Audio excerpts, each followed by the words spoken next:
אנחנו כאן בגינה של אבא שלי במושב עדנים, עבודת חקר בביולוגיה. אנחנו עכשיו נראה איך הזיהום של המים משפיע על הצמחים ועל הגדילה של העגבניות.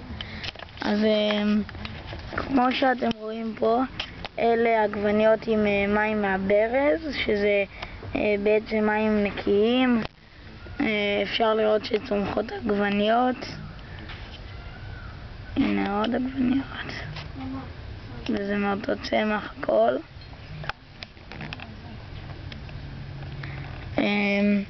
יש עוד דוגמה של צמחים עם מים מהברז. זה הצמח הזה. זה הצמח הזה. אפילו התחילה להיות פה עגבניה אדומה. יש פה עוד עגבניות.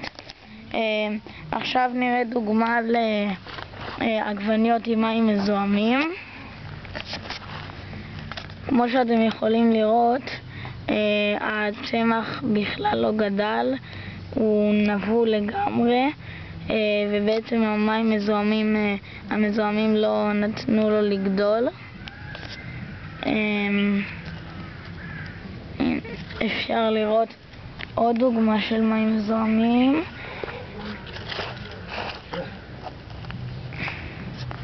הנה, פה. כמו שאתם רואים, אין עגבניות על הצמח. הצמח ממש פה נבול, זה מתקלף. ובעצם מה שאומר שהמים המזוהמים פגעו בגדילה של העגבניות.